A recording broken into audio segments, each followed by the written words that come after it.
Hello all, I hope you are doing great. As you all know that जो अभी दिसंबर 2025 में CS executive और सीएस प्रोफेशनल की एग्जाम हुई थी, उसमें यूनिक एकेडमी फॉर कॉमर्स के टोटल 21 रैंक्स आए थे, जिसमें 15 रैंक सीएस एग्जीक्यूटिव के थे और 6 रैंक सीएस प्रोफेशनल के थे। और वो 6 जो सीएस प्रोफेशनल के रैंक्स थे, उसमें एक थी AIR 14 जिनका नाम है महक चिल्लर। यस महक, कैसे हो? सब बढ़िया? सब बढ़िया sir. Yes. Audio video perfect है? यस।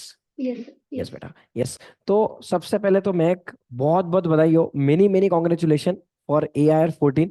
दिसंबर 25 में आपने सीएस प्रोफेशनल पे बोथ ग्रुप फर्स्ट अटेम्प्ट देके रैंक लाया। Is not a joke, no doubt.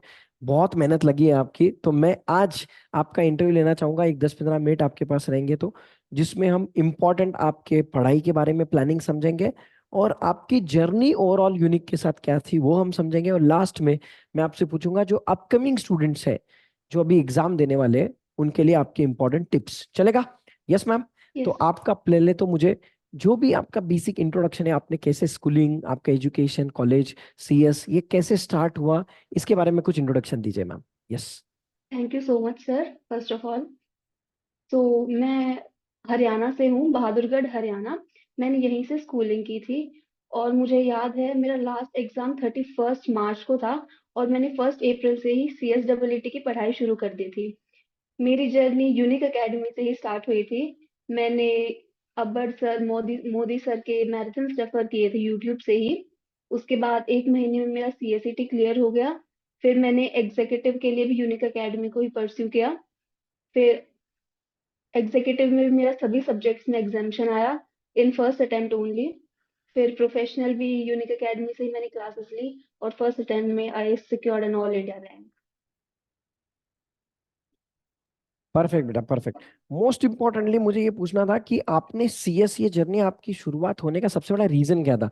मतलब कॉमर्स में बिंग, मतलब पहले बात तो यार साइंस है, कॉमर्स है, फिर आपने कॉमर्स सेलेक्ट किया, कॉमर्स में भी आपने सीएस किया, तो इसके पीछे कुछ बैकग्राउंड था? एक्चुअली मेरी कजन है, वो चार्टर्ड अकाउंटेंट है। तो मेरा वहां से कॉमर्स में इंटरेस्ट डेवलप हुआ। तो मैंने CS इसलिए चूज की कि फैमिली में चार्टर्ड अकाउंटेंट ऑलरेडी है, तो मैंने सोचा एक CS भी होना चाहिए। Perfect, perfect. एकदम प्रॉपर बिजनेस माइंड है आपका। सीए ऑलरेडी घर में है, चलो सीएस कर लेते हैं। परफेक्ट। अच्छा, आपने जो सीएस सेलेक्ट किया, फिर ईटी एग्जीक्यूटिव प्रोफेशनल सब कुछ हुआ, बट आपका जो ये रैंक आया है सीएस प्रोफेशनल में, तो उसके लिए आपकी प्रोफेशनल की, majorly I am asking, professional की जर्नी कैसे थी? आपने इंडिविजुअल सब्जेक्ट कैसे पढ़े, उसका प्लानिंग कैसे किया क्लास में, क्लास के बाद में सेल्फ रिवीजन, वो सारा चीज मुझे थोड़ा सा सब्जेक्ट वाइज प्रॉपर प्लानिंग बताओ। सर पहले तो मैं लाइव क्लासेस नहीं लेती थी। पर मैं ये सजेस्ट नहीं करूंगी बाकी स्टूडेंट्स को कि लाइव क्लासेस ना ले। अगर उनको लगता है कि वो इतने डिसिप्लिन्ड हैं कि वो बैकलॉग्स क्रिएट नहीं होने देंगे, तो ही आप रिकॉर्डेड पे शिफ्ट हो, वरना आपको लाइव क्लासेस ही लेनी चाहिए। मैं लाइव क्लासेस के बाद जितना भी क्लासेस में होता था उसको घर जाके उसी दिन पे रिवाइज करती थी। और संडे को सारी चीजों का दोबारा से रिवीजन होता था। तो इस तरह मैंने मल्टीपल रिवीजन किए थे। सब सिलेबस कंप्लीट होने के बाद भी मैंने एटलीस्ट 4 to 5 रिवीजन किए थे। आई थिंक इसी वजह से मेरा ऑल इंडिया रैंक आया है। परफेक्ट, परफेक्ट बेटा। बट मोस्ट इंपॉर्टेंट मेरा ये क्वेश्चन था कि जैसे आपने सीएस प्रोफेशनल स्टार्ट किया, इंडिविजुअल सब्जेक्ट आपने कैसे हैंडल किए? जैसे एग्जांपल सीएमएडीडी हो गया, सीआरआई में पढ़ाता हूँ, जैसे ड्राफ्टिंग मोदी सर पढ़ाते हैं, ईएसजी हो गया, ये सारे सब्जेक्ट बीइंग सो वास्ट, क्योंकि कंप्लीट करने में, एज यू ऑल नो कि अपना पूरा मॉड्यूल से हम पढ़ाते हैं, तो मॉड्यूल रेफर करना, पूरा वॉल्यूम कंप्लीट करना, उसको रिवाइज करना, being quite tough, time consuming job है। तो इसको आपने प्रॉपर प्लानिंग कैसे किया, उसके बारे में कुछ इंपॉर्टेंट पॉइंट्स। सर 50% तो जैसे क्लासेस में ही समझ आ जाता था, लर्न भी हो जाता था। क्योंकि इतना डेप्थ में पढ़ाया जाता है और प्रैक्टिकल एग्जांपल्स लेके पढ़ाया जाता है, तो वो माइंड में पहले ही मतलब ऐसे स्टक हो जाते हैं। फिर रिवीजन करते टाइम ज्यादा टाइम लगता नहीं है। तो इसीलिए मल्टीपल रिवीजन्स होते हैं क्लासेस में ही, मोस्टली तो याद हो ही जाता है। और उसके बाद अगर एक बार घर जाके मॉड्यूल रीड कर लो तो कोई प्रॉब्लम नहीं आती। Perfect, perfect. अच्छा, सबसे इंपॉर्टेंट था मेरा पॉइंट कि आपने प्रोफेशनल के क्लासेस वगैरह कर ली, बट क्लास होने के बाद का जो सेल्फ रिवीजन वाला टाइम रहता है, जो एक अराउंड 3-4 महीने जो आपको मिलते हैं, या 2-2.5 महीने, जो भी आपने क्लासेस, अच्छा आपने तो रिकॉर्डेड की, तो आपको ज्यादा टाइम मिला रहेगा क्योंकि आपने जल्दी कंप्लीट किया रहेगा, राइट? तो आपको सेल्फ करेक्ट। स्टडी के लिए, रिवीजन के लिए काफी टाइम मिला। तो वो कैसे यूटिलाइज किया आपने, उसमें क्या क्या पढ़ाई की? अच्छा, मॉक टेस्ट आपने दिया था क्या? कितने क्यूमुलेटिव रिवीजन करने चाहिए? चैप्टर को कैसे इजीली रिवाइज करना चाहिए, कुछ उसके बारे में बोलेंगे बेटा? मैंने सभी सब्जेक्ट्स के ऑलमोस्ट हैंड रिटन नोट्स भी बनाए थे। बट ऐसा नहीं है कि मैंने हैंड रिटन नोट्स बनाए थे तो मैंने उन्हीं से रेफर किया था, मैंने मॉड्यूल को भी 2-3 बार पढ़ा था। और सेकेंडली मैं बहुत एक ऑर्गेनाइज तरीके से पढ़ती थी, लाइक स्केड्यूलिंग वगैरह करके, टू डू लिस्ट बना के। मेरा फिक्स होता था कि आज मुझे ये चीजें कंप्लीट करके ही सोना है। तो उसने मुझे बहुत हेल्प की अपनी पढ़ाई करने में। Okay, perfect perfect. अच्छा, आपने मॉक टेस्ट वगैरह कुछ दिया था या कुछ सेल्फ प्रैक्टिस के लिए? यस, मैंने राइटिंग प्रैक्टिस पे भी फोकस किया था। और एग्जाम से पहले प्रॉपर 3 घंटे का स्लॉट लेके मैंने हर एक सब्जेक्ट का पास पेपर सॉल्व किए हैं। मतलब पास पेपर तो करने ही चाहिए आपने, ये आपका एक सबसे इंपॉर्टेंट फंडा था। और आपने बोला कि क्यूमुलेटिव रिवीजन सबसे ज्यादा होने चाहिए, राइट? और करेक्ट। तीसरा चीज आपका बोलना है कि मॉड्यूल इज मस्ट, मॉड्यूल से एक बार तो गो थ्रू करना ही है। ये तीन इंपॉर्टेंट यस। पॉइंट्स लगे जो आपकी प्रिपरेशन से लगा मुझे। और आपने बोला कि रिवीजन, सॉरी, रिकॉर्डेड से पढ़ना चाहिए अगर आप डिसिप्लिन हो तो। टाइम बचता है and you can devote more time to self study, right? ये इंपॉर्टेंट करेक्ट। पॉइंट्स लगे मुझे। अच्छा, बाकी आपके जो वो एग्जाम के दिन थे मेन, वो जो 10-15 दिन, जो मेजरली जो लास्ट वाला टाइम आता है, being ICSI they don't give any any holiday in between the exam, क्योंकि सीए वालों को अल्टरनेट डे छुट्टी रहता है, सीएस वालों को नहीं है। तो मेरा मेन क्वेश्चन ये है कि how to tackle those last के 10-15 दिन, और वन डे बिफोर में कैसे सब्जेक्ट रिवाइज करें? इस पे तो मैं यही कहूंगी कि एक हफ्ते के लिए जो भी एग्जाम का टाइम होता है, सब कुछ छोड़ दो। मैं रात को सिर्फ 4 घंटे सोती थी, बाकी मैंने एग्जाम से पहले भी मॉड्यूल से ही रिवीजन की थी, क्योंकि मुझे कॉन्फिडेंस नहीं आता जब तक मॉड्यूल एक बार गो थ्रू ना कर लूं। ओके, मतलब आपका बोलना है कि मॉड्यूल के जो आपने बुलेट पॉइंट्स मार्क किए थे, एलडीआर, कुछ चिट्ठी लगाई रहेगी जैसे अपन क्लास में करते हैं, तो वो करेक्ट। सारी चीजें आपने लास्ट मोमेंट पे भी रिवाइज की? जो जो इरिलेवेंट सारी लगा वो चीजें। आपने छोड़ दिया, जो जो इंपॉर्टेंट पॉइंट्स है फटाफट रिवाइज करवा लिए? हाँ, परफेक्ट मैंने मॉड्यूल में इंपॉर्टेंट चीजें सारी मार्क करके रखी थी पहले से ही, ताकि एक दिन पहले प्रॉब्लम ना हो।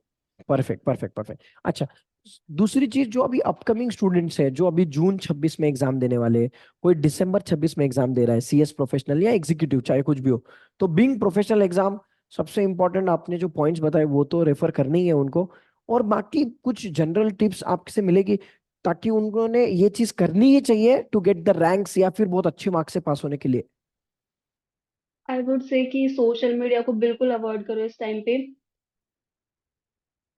एंड सेकेंडली, अगर कोशिश, फर्स्ट रिवीजन तो आपकी बिल्कुल प्रॉपर होनी चाहिए। आप कोशिश करो कि फर्स्ट रिवीजन में मतलब मोस्टली चीजें आप लर्न करो, ताकि फिर जो आपकी सब्सिक्वेंट रिविजन्स है उसमें आपको ज्यादा टाइम ना लगे। अगर फर्स्ट रिवीजन अच्छे से हो जाता है तो बाकी रिवीजन में इतना टाइम लगता नहीं है, और उससे आप मल्टीपल रिवीजन कर सकते हो एग्जाम से पहले। परफेक्ट। और आपके रिवीजन में कितना टाइम लगता था आपके हिसाब से? जैसे कि लेट से आपने एक सब्जेक्ट ओरिजिनल क्लास कुछ समझो 150 घंटे की एग्जाम्पल, तो आपके हिसाब से जो क्यूमुलेटिव रिवीजन रहता है उसको कैसे टाइमिंग में अरेंज करना चाहिए? जैसे कि फर्स्ट रिवीजन थोड़ा ज्यादा टाइम, सेकंड थोड़ा और कम, ऐसा क्या करना चाहिए, आप बताओ? अकॉर्डिंग टू मी, जो आपकी सब्सिक्वेंट रिवीजन होती है वो पहले रिवीजन से हाफ टाइम में हो जानी चाहिए। यस। तो आपने उसके लिए क्या एडिशनल कुछ प्लानिंग की थी, या कुछ अलग से कुछ, जैसे आपने बोले हैंड रिटन नोट्स भी थे, तो उसको कैसे रिवाइज किया? क्योंकि देखो, रिवीजन के बहुत सारे टाइप्स है। कोई कोई बच्चा वही बुक 10 बार पढ़ता है, या फिर कोई अलग अलग वेज से रिवाइज करता है, जैसे आपने पास्ट एग्जाम पढ़ लिए, कुछ मॉडल से पढ़ा, कुछ इंपॉर्टेंट रिवीजन पॉइंट्स आपने कुछ लिखे उससे पढ़ा, तो वो आपने कैसे हैंडल किया था? मैंने इंपॉर्टेंट चीजें नहीं पढ़ी, मैंने कभी अपने नोट्स रेफर किए, कभी मॉड्यूल रेफर किया, कभी यूनिक एकेडमी के नोट्स रेफर किए।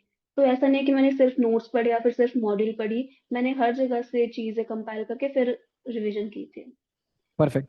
और ये जो सबसे बड़ा डर है प्रोफेशनल के बच्चों में, ओपन बुक का, तो ओपन बुक को कैसे हैंडल करें? क्योंकि ओपन बुक दिखने के लिए तो अच्छा लगता है कि किताब खोल के लेके जाओ, बिंदास आपको 10 नहीं 50 किताबें लेके जाओ, नो लिमिट।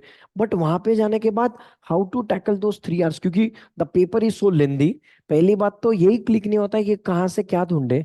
और बच्चों को आईबीसी तो भी ठीक है एक बार का, क्योंकि उन्होंने सीआरआई में डिटेल पढ़ा हुआ है, तो उनको बहुत सारी चीजें याद है, तो वो टाइम इन्वेस्ट करने से अच्छा ढूंढने में फटाफट लिख देते हैं।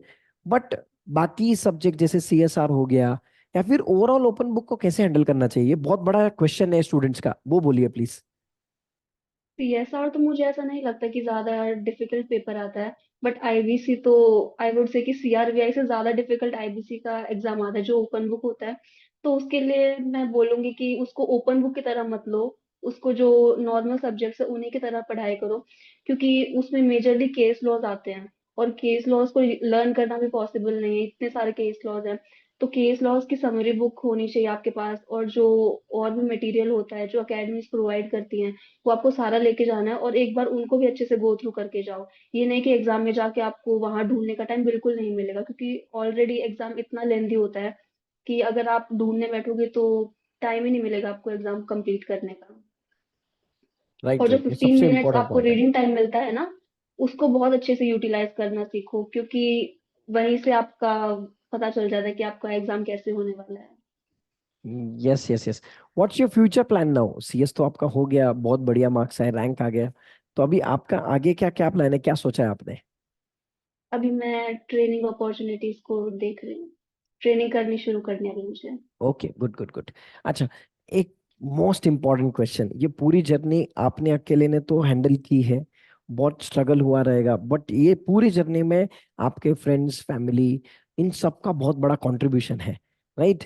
तो करेक्ट। आपको क्या लगता है, क्या क्या इंपॉर्टेंट पॉइंट्स है जिनके बिना ये पॉसिबल ही नहीं था? सबसे पहले तो I would like to thank my parents, क्योंकि इतना सपोर्ट किया उन्होंने मुझे, मेरे ऊपर कोई रिस्पॉन्सिबिलिटी नहीं थी, कोई प्रेशर नहीं। मेरा सिर्फ एक ही काम था, पढ़ाई करना। और सेकेंडली फ्रेंड सर्कल मेरा इतना बड़ा नहीं है, मेरे सिर्फ 2 से 3 फ्रेंड्स हैं। तो उस चीज का भी कोई डिस्ट्रैक्शन नहीं था मेरे लिए। सो ओवरऑल मेरी जर्नी बहुत स्मूथ रही थ्रू आउट। और अकेडमी वालों का तो सपोर्ट था ही हमेशा से ही।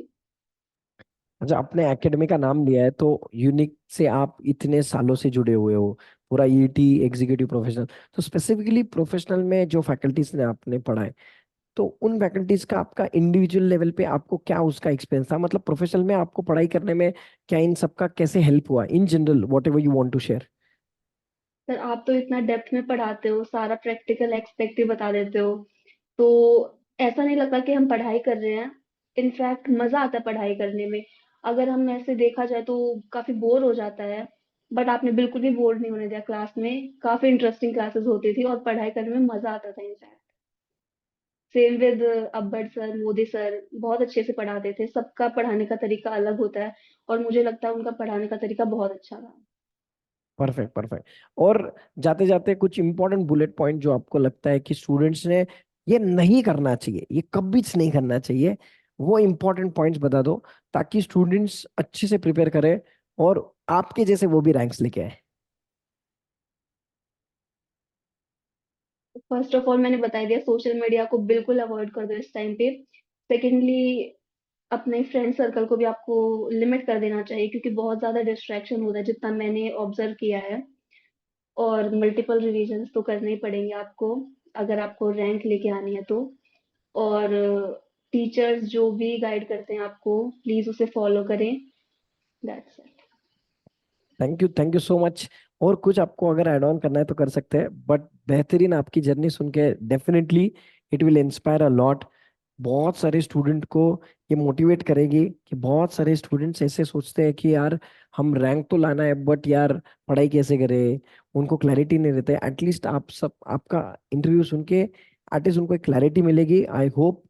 और आपने जितनी मेहनत की है, भगवान करे आपकी आगे यही जर्नी कंटिन्यू रहे, आप जो भी पढ़ाई करें, जो भी एजुकेशन और आप कंटिन्यू करना चाहो, I hope you will achieve all the success whatever you deserve, no doubt. Thank you so much for giving us valuable time.